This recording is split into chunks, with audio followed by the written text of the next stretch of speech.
Ay, chicos, chicas, muy buenas noches. Espero se encuentren maravillosamente bien. Buenas noches, Adri, Katia, bueno, las Katias que están por acá, Mauren, Maribel, Raquel, Roxana, Tati, Vani, Maribel, también otra Maribel por acá. Miren, miren qué cosa más. Interesante, como tenemos chicas coincidentes en el nombre. Bueno, muy buenas noches. Estamos martes 16 de junio del 2026. Empezar ofreciéndoles una disculpa. Esto iba a ser un ciclo de 4 charlas. La semana pasada por situaciones de fuerza mayor, la charla se suspendió. Pero bueno, la intención es que obviamente esta ya transcurrirá en el ratito de conversación que ya está planificado. Y si vemos, o sea, es que siempre da, pero bueno, la intención es hacer una última charla para el martes de la próxima semana, que por cierto es el día antes del lanzamiento de la tercera temporada de la serie Mi Otra Yo, así que creo que va a ser un espacio súper interesante para esto, para terminar como tal vez de aterrizar algunas cosas que puedan ser interesantes de entender y que esto nos permita también mirar la serie, pues sí, un poco como en el chisme de qué pasa con los personajes, de cómo evolucionan sus historias, pero también desde una comprensión más profunda de cómo las historias de estos personajes nos hablan también de una historia que al final también se replica en toda la humanidad. Así que agradecerles que estén acá, que estén sosteniendo este espacio, que también haga sentido para ustedes esta conexión. Como notarán ahí, pues mi nombre es María Julia Ruiz Fuentes, acompaño como terapeuta. Para quienes vayan a ver esto en diferido, va a estar disponible posteriormente en el canal de YouTube de Insaye Costa Rica. De la misma forma en que se dieron cuenta de esta invitación, pues ahí mismo, sea en grupos o sea a través de alguna de las redes sociales en donde se publicó la invitación, ahí está indicado también el enlace a el canal de YouTube. Entonces, para que sepan que esto está disponible también de forma posterior en diferido. La ventaja de estar acá, pues de que si tienen preguntas pueden apuntarlas por ahí. Les agradezco que tal vez si hay incluso preguntas, quienes estuvieron en la primera charla y que de repente haya quedado, porque me está pasando con bastante regularidad que la gente empieza a preguntar al final. Y ya, digamos, si yo me pongo a contestar al final de la sesión, o sea, nos darían las 10 de la noche hablando.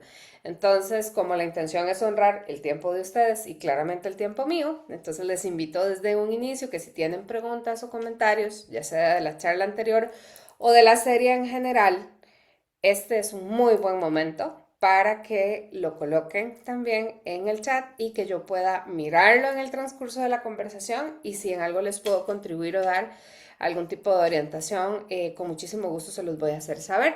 Y si también hay algo me preguntan que no tengo ni idea, pues también se los voy a hacer saber. Pero bueno, la intención es esa. Bienvenida, Mile, qué alegría que estés por aquí, amiga. Y entonces, bueno, como les decía en algún momento, y lo conversábamos en la sesión anterior, esta serie es una serie turca, ¿verdad? Que fue lanzada ya hace algunos años, ahorita no preciso, y la verdad no hice la tarea como de buscar un poco el referente del director y también de esta parte del año específico de lanzamiento. Estoy, si mal no estoy, como en el 2022, creo que fue por ahí que se lanzó. El asunto con la serie es que trae, pone, en realidad pone en una forma muy gráfica esas cosas que desde nuestro corazón, desde nuestro sentir, desde esta parte más intuitiva, sabíamos, pero no teníamos claridad. Quienes llegamos a constelaciones familiares, fuera del marco de la serie, por supuesto, porque obviamente constelaciones, lo hablaba el otro día con un constelador maravilloso, con Julio Príncipe, o sea, constelaciones tiene más de 60 años de conocerse. Hellinger no fue el primero que trabajó con constelaciones, sin embargo, mucha de la, Bert Hellinger, un alemán, dio mucha de la estructura acerca de cómo se trabaja terapéuticamente, cómo se utiliza como herramienta. Entonces, por eso la gente lo tiene muy mapeado a él en relación a ser el referente, de hecho, en esta materia. Sin embargo, él no fue el primero. La cuestión es que quienes ya conocíamos de esto, pues nos ha aparecido de repente, y creo que quienes han estudiado constelaciones a profundidad saben que esto es apasionante, y ya no lo digo solamente por mi propia experiencia, o sea, es algo que realmente nos conmueve el corazón porque da tanto sentido a nuestra existencia, nos permite estar en tal nivel de apertura, de recepción, de permisión, de reconocimiento, de fluir con la vida, que simplemente no podemos evitar el compartirlo. Así que, bueno, no podemos, no creo que elegimos no dejárnoslo y de repente compartirlo. Así que cuando salió la serie, por lo menos para mí a nivel personal, fue muy gratificante. En primer lugar, ver dos cosas evidenciado en una serie, como las cuestiones más esenciales de lo que permite el trabajo con constelaciones familiares, por un lado, y por otro lado también permitirme poder ser testigo también de ver cómo esta comprensión y esta mirada, la mirada sistémica, era o estaba haciendo eco en tantas personas. Entonces, en la primera temporada y luego posteriormente la segunda, que hoy vamos a empezar a hablar de la segunda también un poco, justo nos dan como estas piezas como de comprensiones muy puntuales acerca de cómo una experiencia se redimensiona cuando la miramos desde un enfoque sistémico, no desde un enfoque de un elemento aislado, sino de cómo este elemento, y llámese elemento a una persona, está en absoluta interconexión con, en este caso, una red de vida, ¿verdad? Una red de hilos vitales que tiene que ver con la familia de la cual se viene o de la cual somos descendientes, que ha sido perfecta tal y como ha sido para las versiones nuestras que somos en este momento. Así que eso es, si se quiere,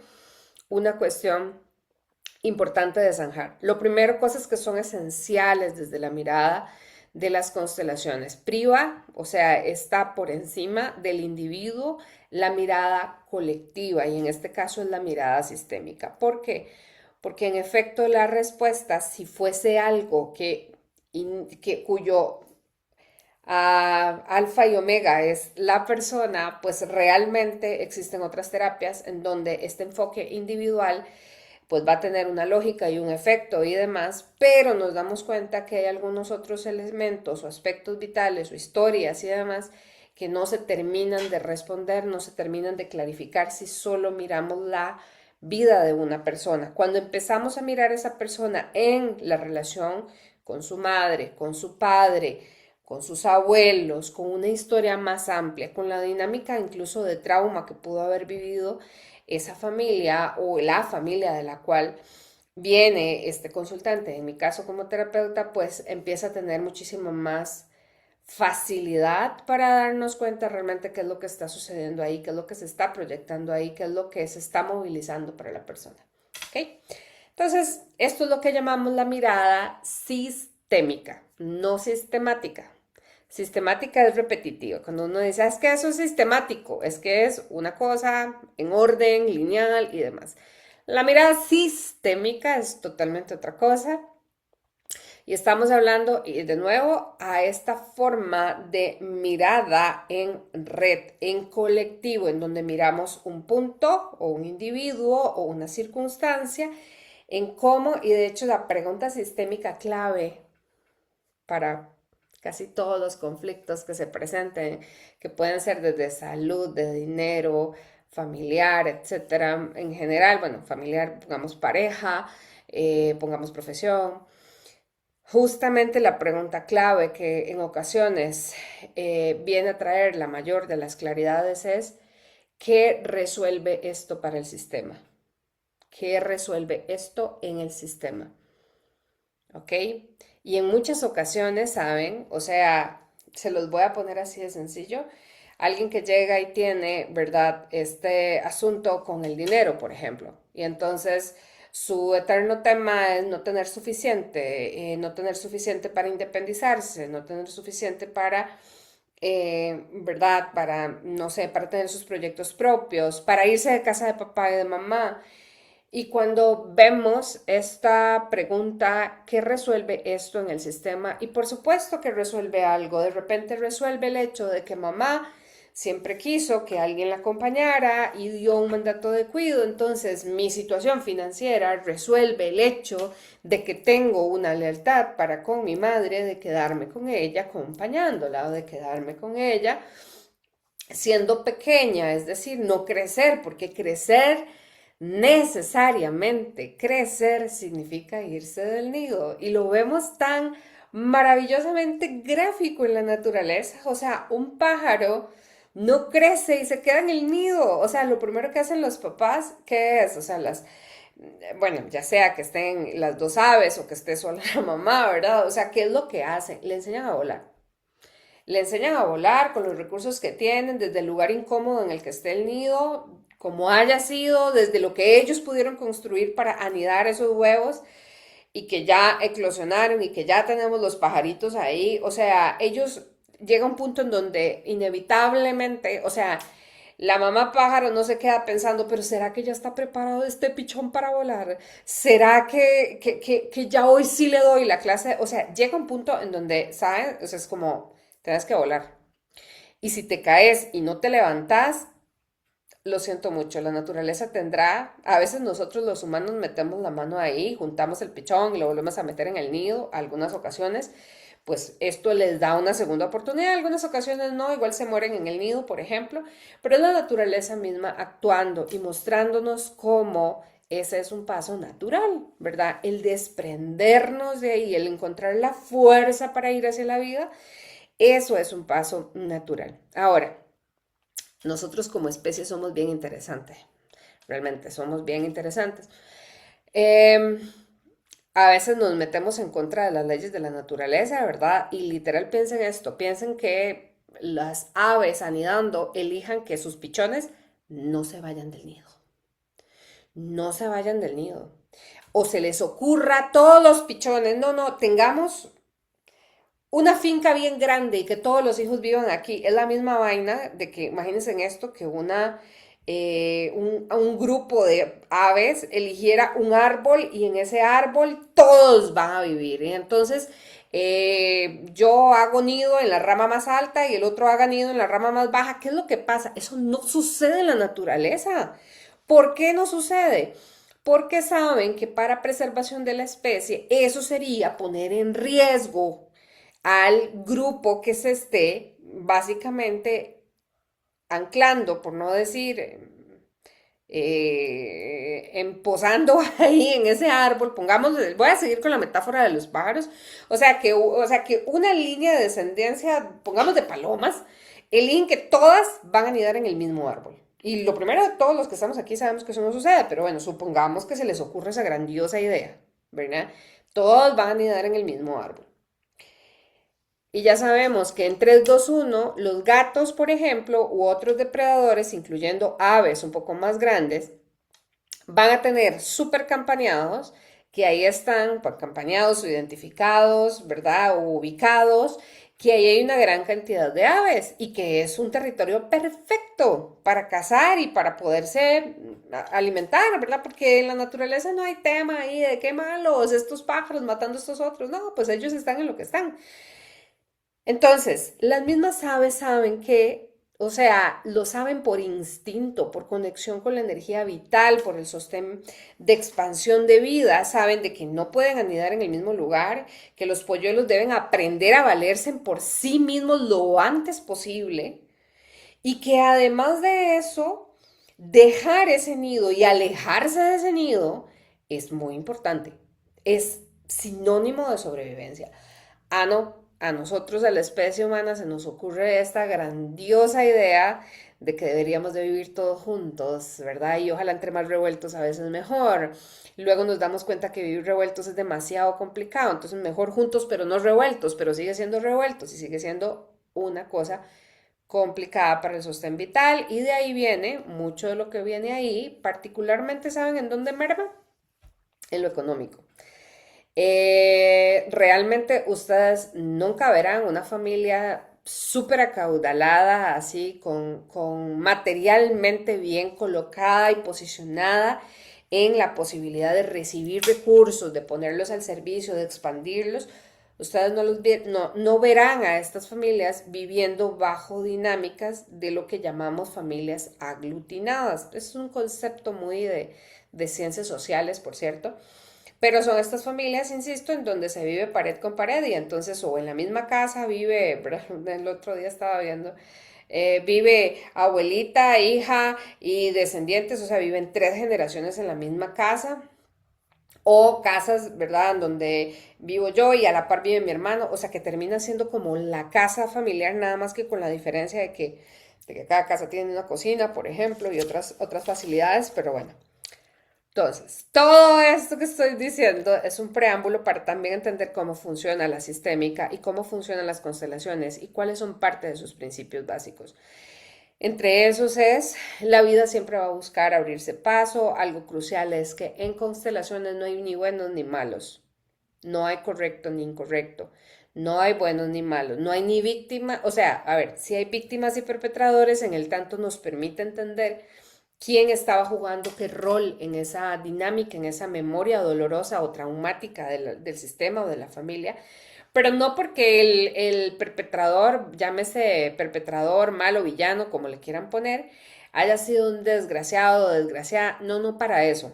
No es para eso. Más bien para el contrario. De hecho, para honrar la dificultad que tuvo que llevar esa persona en su historia vital y cómo esa dificultad también permitió abrir un espacio de reconciliación, el cual en muchas ocasiones no se toma desde ese lugar y lo que se hace es que se amplifica o perpetúa la historia dolorosa, ¿verdad? Entonces, dinámicas víctima-perpetrador, nunca ninguno de los dos es ni bueno ni malo, simplemente estaban en una resonancia con una memoria traumática mayor.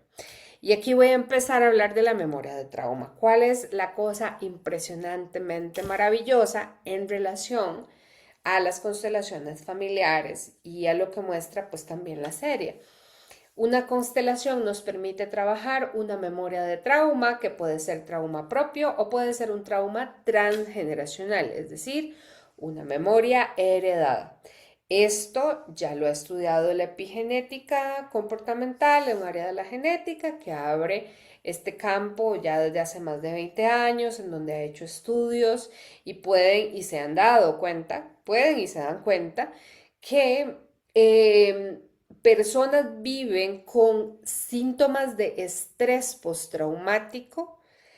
El estrés postraumático es una reacción que tiene la persona ante un evento de trauma, pero curiosamente el evento de trauma no fue vivido por la persona. Y esto lo empiezan a identificar en estudios longitudinales, en estudios que trazan en el tiempo a un determinado grupo poblacional y logran identificar que nietos de personas que vivieron, por ejemplo, reclusión por guerra, ¿verdad? Que fueron aprisionados, que estuvieron aislados y demás, y el nieto, que ni siquiera, ¿verdad?, conoció a este abuelo directamente, para decir, es que el abuelo le contó, no, no le contó, y llevan el estrés de confinamiento del abuelo. Eso es lo que llamamos memoria de trauma transgeneracional. Y muchos de nosotros, por no decir todos, tenemos conexiones de este tipo, pero lo que pasa es que, por ejemplo, y ahora lo hablaba con una de las chicas, de repente, una de las chicas de los procesos de acompañamiento, de repente, ¿verdad? Podemos llevar un miedo o una tristeza muy profunda y simplemente lo asumimos como un rasgo de personalidad. No, pues es que yo normalmente pues me siento así, me siento como triste, entonces ya lo veo como normal, o sea, es normal que yo vea personas que se emocionan mucho ante la vida o ante proyectos, o mira, quiero emprender esta tesis o esta maestría, o quiero comprarme una casa o viajar, y es como que la persona dice como, oh sí, bueno, qué bonito, que tengas como ese sueño o esa ilusión o esa meta. Yo no tengo metas. Y la persona lo siente como tan natural en su vida, como tan así soy, y es más, le dicen así, o sea, dicen a sí mismo, así soy. y no se dan cuenta que están viviendo una experiencia desde la memoria traumática de alguien más, desde la memoria traumática tal vez de papá, tal vez de un abuelo, abuela, tal vez de una tía. Recuerdo perfectamente hace unos años, hace como unos 4 años tal vez, llegó una señora a constelar y ella decía, Julia, ¿yo qué quieres constelar? Y me dijo, ¿sabes qué quiero constelar? El miedo, yo siento mucho miedo, ¿sabes? Pero es como miedo como de que me fuera a pasar algo, no sé, algo extraño. Y yo le preguntaba, ¿y eso te pasa siempre o es como un algo concreto, verdad? Porque era una señora medianamente joven, así como de mi edad, dar unos 40 por ahí. Y, y me llamaba mucho la atención eso, ¿verdad? O sea, y decía, y por ejemplo, es que a mí me da miedo, o sea, me da miedo manejar, entonces me vine a dejar mi esposo, pero luego me doy cuenta de que hay otras cosas en el trabajo que me da miedo. Bueno, la cosa es que era el miedo.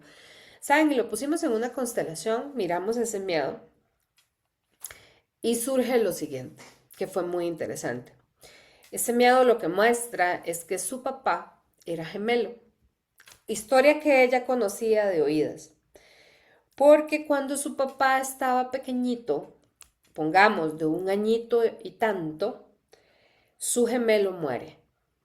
No recuerdo, creo que fue como que se enfermó y murió. Recuerden que pues hace unos, pongamos, unos 60 años atrás no teníamos la esperanza de vida que tenemos ahora, ¿verdad?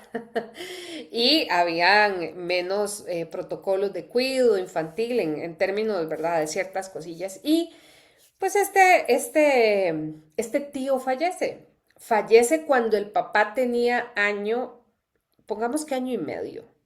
O sea, estaba bebecito. Por favor, o sea, es que ella en ese punto ni siquiera era un espermatozoide. Me explico, o sea, no existía. Su papá era un bebé. Es muy interesante porque la primera conciencia que nos surge a nosotros y que les invito a que entren también en esta conciencia es de cómo no comprendemos ni dimensionamos lo que significa el duelo para un bebé simplemente porque el bebé no puede expresarlo con palabras. Y sí, probablemente los papás puedan percibir que cambia su patrón de sueño, que el niño se puede poner un poco más reactivo, que puede dejar de comer un poco, disminuir su ingesta en general, pero no dimensionamos lo que sucede en su alma y lo que sucede en su mundo emocional. Y también es muy particular este tipo de duelos porque además es un duelo en donde los papás están exactamente en dos clímax, o sea, totalmente opuestos y totalmente, eventualmente iguales en intensidad. Por un lado, la alegría del hijo, pero por otro lado, el dolor del hijo, ¿verdad? Por un lado, la alegría del hijo que sí está en vida y la gratitud de tenemos a este hijo en vida, pero luego esta sensación de conectar con la vida, de les lleva al reconocimiento también, a veces más silenciado, de o sea, ¿y qué hago con mi dolor por este otro hijo, verdad? Y el juicio de las personas diciendo, bueno, pero todavía por lo menos les queda un hijo, ¿verdad? Qué alegre, qué dicha, qué bueno, qué bendición que al menos les quede un hijo. Y es como, no tienen derecho o permiso de repente de reconocer el dolor sobre el vacío que deja este otro bebé. Y ese era parte del miedo, el miedo atroz que su papá experimentó siendo tan solo un bebé cuando se vio privado del único ser humano que conocía tan íntimamente y que conocía más que a mamá, porque a mamá la conocemos después de que nos pare, ¿verdad? A los hermanos gemelos los conocemos desde que estamos en el vientre. Entonces, básicamente él tenía más conocimiento de su hermano, más conexión y vinculación profunda con su hermano que es con su propia madre. Su madre entra en duelo, su padre también, él queda aislado de esta conexión con su hermano. Y el mundo se vuelve probablemente en este mismo miedo, el mundo se vuelve demasiado grande y aplastante para él. Esta sensación es lo que esta hija 40 años después está constelando y estamos hablando de que en ese momento, más o menos sí, su papá ya podría haber tenido unos 60 años. ¿Ok? Entonces estamos hablando de un duelo que quedó suspendido en el tiempo durante 60 años, que se traduce como en una emoción, que cómo la llama ella, miedo, y cómo la vive ella. En este caso es muy intensa y la vive en múltiples áreas. A veces es justamente el miembro de la familia que tiene mayor apertura a este tipo de temas los que se enganchan con sacar a la luz y a flote justamente los asuntos más profundamente dolorosos que en el sistema quedaron sin ser atendidos por generaciones anteriores. Lo interesante con esto, ¿verdad? Es que, bueno, volviendo a la serie, estamos hablando de la memoria de trauma no resuelto. Voy a hablar un poquitito, sin embargo, también les invito a que si tienen preguntas acerca de los hombres, porque los hombres son toda una dimensión aparte en toda esta serie. Y es muy interesante ir viendo, conociendo y entendiendo la historia de estos hombres también a lo largo. Voy a hablar un poquitito de la memoria de trauma de estas chicas y veo si me da chance y les hablo un poquitito de la memoria de trauma de los hombres que se ven en la serie. Entonces, todas las chicas y vemos en las constelaciones y en la representación visual que hacen de las constelaciones, que insisto, a veces las personas cuando son un poquito más intuitivas se permiten darse cuenta durante la constelación en ver esa memoria, conectan con esa energía, con esa imagen interior que les habita de esto que está siendo representado a través de representantes fuera, digamos, y que puede ser observado visualmente, pero la imagen existe internamente y por eso se vuelve muy clarificador. A veces esa imagen, como es muy antigua, como no es propia, o simplemente, como voy a decirlo así, está destiempada, porque obviamente pueden haber varias combinaciones ahí interesantes de tiempo-espacio en los procesos. No se logra entender y hoy lo hablaba también, o sea, en una sesión que tuve, mencionaba justamente una constelación no es para la mente, una constelación es a nivel espiritual, a nivel energético y espiritual, lo que vemos es energía expresada, pero es un movimiento de resolución y de sanación a nivel espiritual. Eso no cabe en la mente, simplemente, o sea, el espíritu no es comprensible para la mente.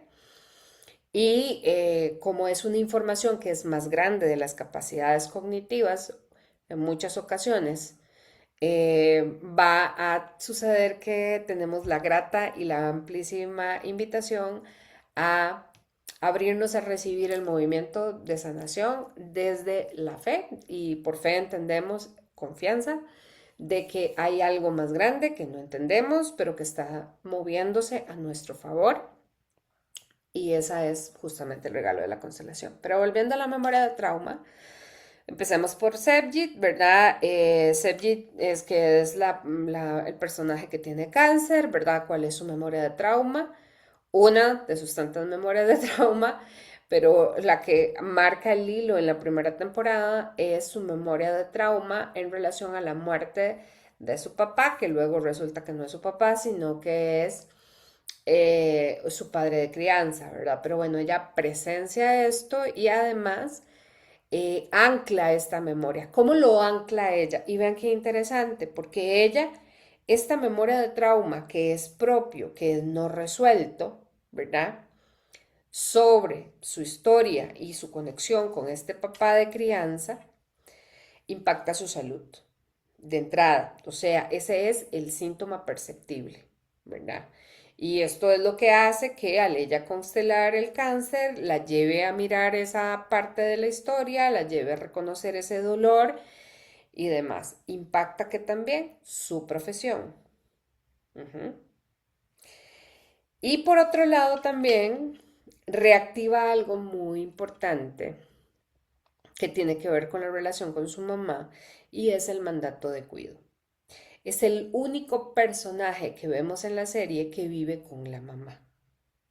Es el único personaje que vemos que hay en constelaciones, hay como unas lógicas, unas asociaciones ahí curiosas, que lo que dicen es como la frase que surge desde el alma en el caso de, bueno, el mandato dado por la madre, ¿verdad? Son dos. La madre queda congelada también ante el evento de duelo de esta pareja. O sea, la madre se siente, a pesar de que no era su gran amor, el papá de ella, sí fue el hombre que de alguna manera la cuidó, perdón, la protegió y estuvo para ella durante el embarazo, se convirtió en su pareja ya de plano. Y obviamente para ella quedarse sola, ¿verdad? Ya era un tema, ¿ok? Entonces, ¿qué sucede? Cuando se vive este evento de trauma, concretamente, bueno, ya a estas alturas, yo sé que todos, probablemente los que estén viendo esto, tanto ustedes en este momento como quienes lo ven en diferido, han visto la serie. ¿Cuál es la memoria de trauma? Ellos están en un parque infantil donde sucede precisamente el asesinato del papá del crianza de Sebji. ¿Qué edad tenía Sebji en ese relato? Yo no recuerdo con precisión, no sé si eran 7 o 8 añitos, por ahí era una niña pequeña. Y literal, las dos quedan congeladas en el evento. Y por eso siguen viviendo de adultas, juntas. Sin saberlo, ese parque de diversiones, ese evento, esa situación, las ancla a un instante de profundo dolor. Para nuestro inconsciente, la memoria de trauma es atemporal. Entonces, volviendo al ejemplo de Sebi, eso no pasó 30 años atrás, eso pasó hace 5 minutos. Hace 5 minutos estaba eh, en ese lugar de juegos, o sea, hace 5 minutos estaba hablando con su padre de crianza, que, insisto, ella creía que era su papá. Hace 5 minutos ella estaba viviendo esa experiencia y todavía se mantiene ahí desde el inconsciente. ¿Por qué? Porque mantener esta información y este nivel de brutal de trauma, mantenerlo racional y conscientemente, sintiéndolo en el cuerpo, con el dolor, el miedo, la angustia y todo lo que en el preciso instante vivieron, conscientemente, o sea, la persona terminaría claramente con un problema psiquiátrico grave. Lo que hace nuestro cuerpo físico, nuestro cerebro, que es bien ducho, dice, esto es demasiado, vamos a mandarlo al inconsciente, vamos a reprimirlo. Pero insisto, ella lo transforma en que esta memoria de trauma se transforma en cáncer, esta memoria de trauma se transforma en voy a convertirme en una abogada que va a meter a la cárcel a los malos. ¿Quiénes son los malos? En realidad no son los malos, es el malo, el que mató a papá. Y se transforma en una profesión también. Y en una profesión que vive desde esta ira infantil por el padre asesinado. Entonces, de nuevo, están muy en conexión con su niña. Y por otro lado, su mamá, que vive también esa experiencia tan dolorosa y movilizadora, no quiere que ella crezca, ¿saben? Porque es como, voy a poner la metáfora ahora, pero es como, si creces me vas a dejar sola a mí aquí con este muerto. Y de alguna manera el mandato que Sebji recibe de su madre es, y que Sebji lo devuelve, es, mamá, yo sí me quedo. Mamá, yo sí me quedo. O papá, yo por ti. Yo me quedo emparejada con mamá por ti.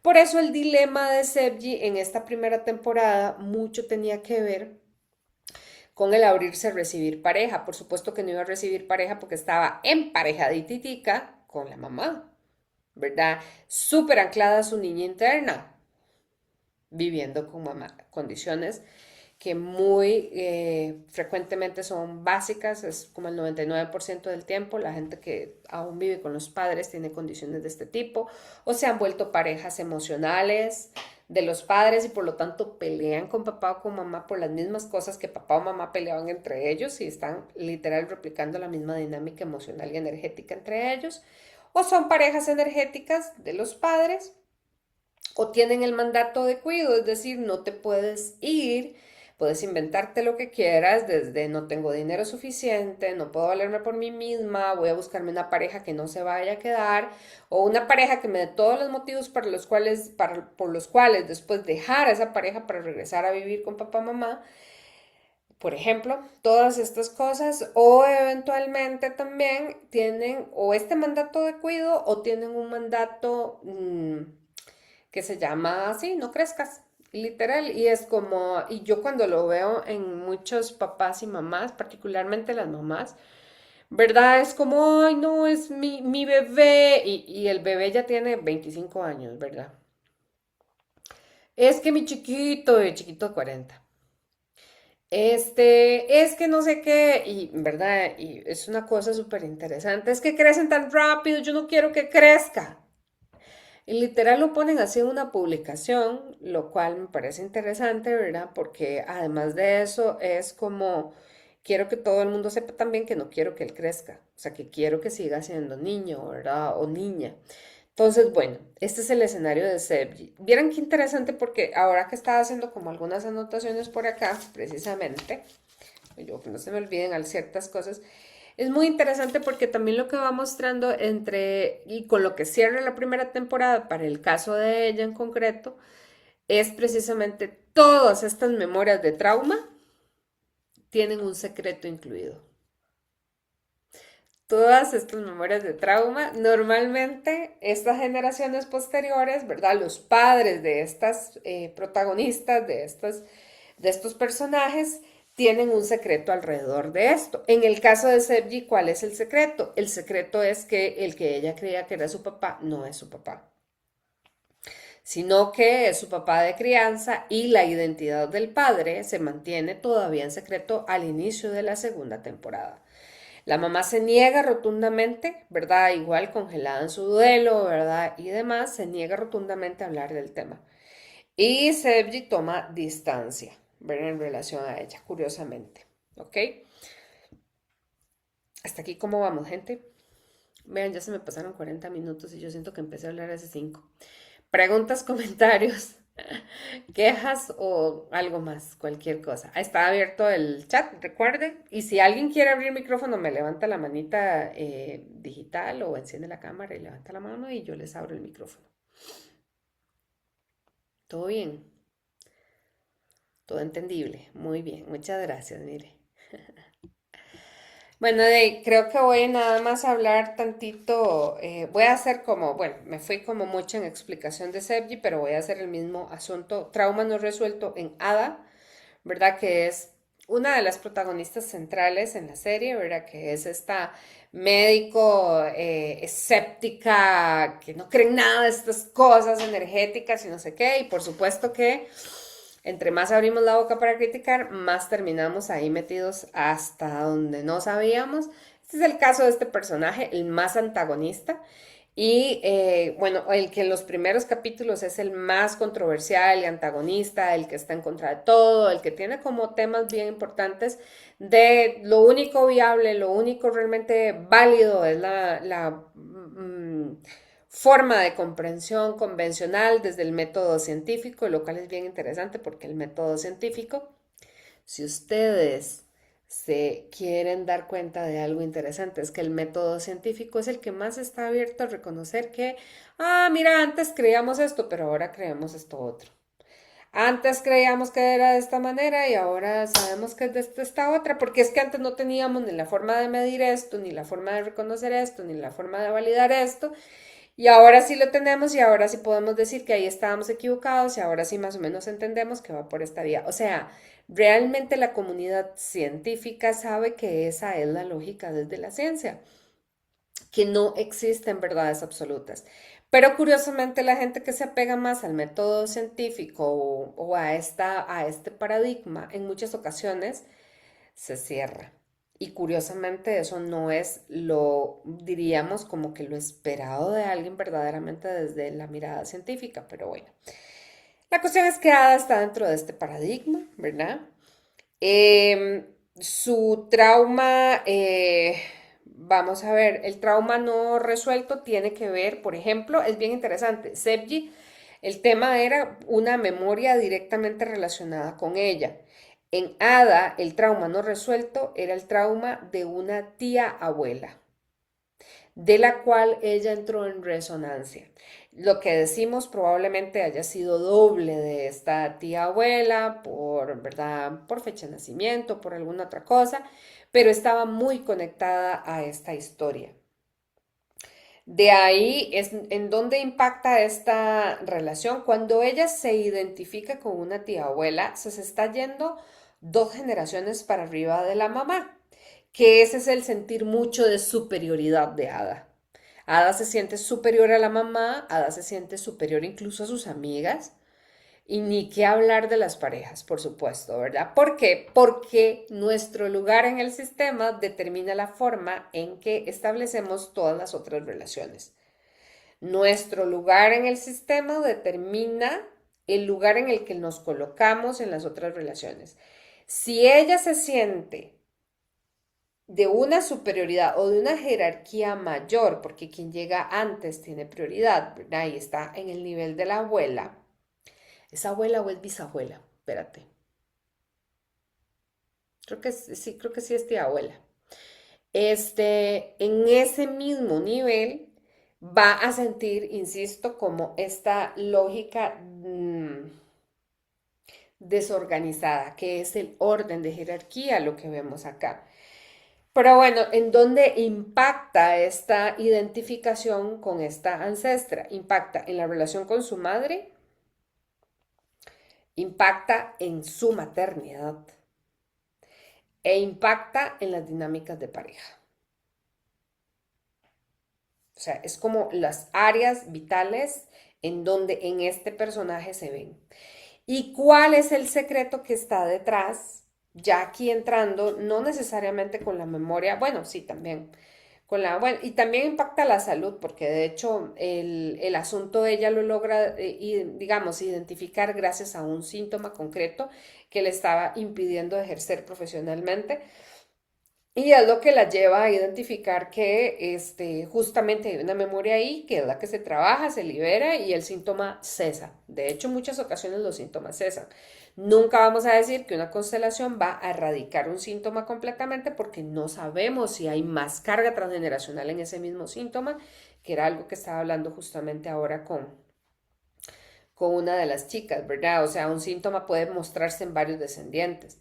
Em, pero bueno, entonces por ahí viene eso le ayuda a resignificar también un poco la historia con su mamá, de ahí surge el tema y brinca la liebre con papá. Y el secreto que hay oculto en la historia de Ada en relación a sus padres es precisamente una infidelidad de su padre. Para mí la historia de Ada es brutalmente honesta en todos sus temas de pareja, que no empieza solo en esta temporada, porque se da continuidad a profundidad. La segunda temporada, y creo que de eso va a ir nuestra conversación de la próxima semana, vamos a hablar de pareja, concretamente porque toda la segunda temporada, el tema así transversal son relaciones de pareja. ¿Verdad? Todos los personajes y las dinámicas de pareja, cómo empiezan a moverse, cómo empiezan a transformarse, cómo empiezan a surgir duelos, cómo empiezan a haber cierres, que en esta primera temporada uno de los cierres cruciales es el divorcio de Ada con su esposo, ¿verdad? Y el recuperar una relación que no había quedado cerrada, muy importante del por qué siempre hacer cierres de las relaciones. Entonces, esto se los menciono porque verdaderamente la serie da para muchísima conversación. Pero dado que nadie quiso colocar ninguna pregunta, presumo que o todo está muy claro o todo está muy confuso. Y chicos, entonces, nos va a quedar Leila, ¿verdad? Que hay todo un tema ahí con ella y la dinámica de pareja, pero les prometo que la próxima semana profundizamos cosas de pareja que siempre son riquísimas también para entender cómo nos posiciona eso ante los otros iguales. No solamente aquellos que son pareja, sino también aquellos o aquellas que están compartiendo un mismo grado de jerarquía, nuestros amigos, amigas, nuestros hermanos, hermanas, nuestros compañeros, compañeras de trabajo. Toda esta gente, estamos hablando de que estamos en un nivel de igualdad. Y a veces con esta gente tenemos rollos o tenemos temas porque, bueno, insisto, parejas, amistades, hermanos, hermanas. compañeros de trabajo, serían como los ámbitos en donde vemos estos temas de igualdad. Eh, Aquí, bueno, contándoles, por ejemplo, yo vivo en condominio, entonces también temas de igualdad serían los otros vecinos, o sea, estamos en grados de, es un tema de igualdad. Entonces, ¿por qué menciono esto? Insisto, porque justamente las dinámicas de pareja y las dinámicas con los hermanos, las dinámicas con los hermanos nos impactan la forma en que establecemos las relaciones entre iguales. Ujú. Ah, Pamela, muchas gracias, Pamela. Dice, voy a contestar esta pregunta y ya con esto cierro. Dice Pamela, ¿será que puedo preguntar cómo se cierra el ciclo con parejas? Yo siempre recomiendo, Pamela, constelarlo, porque desde ese lugar vemos desde el alma qué es lo que para el alma, si es que hay algo que haya, que se esté manteniendo como pendiente. Entonces, sí, o sea, a veces en un cierre de pareja toca ir y firmar el divorcio, por ejemplo, ¿verdad? Y ese es un cierre legal, es un cierre material, es un cierre instrumental que hay que hacer para quienes habían elegido estar casados y luego eligieron hacer ya esta separación. Eso es necesario, pero también para mí como terapeuta y con lo que yo he visto, definitivamente hacer ese cierre a nivel de una constelación. Y sí, puedes hacer rituales de cierre y demás, pero es muy distinto constelar el cierre de una relación a nada más hacer un ritual. ¿Por qué? Porque en el cierre verdaderamente podés, en una constelación, podés ver lo que desde el alma, desde tu alma, siente que todavía hay ahí pendiente, o desde el alma del otro también recibir lo que sea de información y darle un lugar de integración y de reconciliación para nuestra historia. Irnos o creer que nos podemos ir enojados de una relación, enojados, resentidos, ¿verdad? Etcétera, y creer que nos estamos yendo, no, error, chicos, no nos estamos yendo. Porque resentirnos o molestarnos o, ¿verdad? O pasar del cucaracho para arriba, para abajo y así, lo único que nos habla es de que esa persona todavía significa algo para nosotros. Así sea que le estemos poniendo un calificativo muy feo o desagradable, pero significa algo. Y realmente, y con esto cierro, los temas de pareja, cuando a mí me lo compartieron y me dieron esto, yo tardé unos meses en integrarlo. Esto fue hace unos años y se los comparto de verdad con todo el corazón. Pero realmente uno sabe que ha cerrado una relación cuando puedes decir y te volvería a elegir para todo lo que vivimos, aún sabiendo que no vamos a seguir juntos. Porque eso significa que de verdad interiorizaste cuál era el aprendizaje en esa relación y sabes que ya no queda nada más ahí, pero que era necesaria para eso.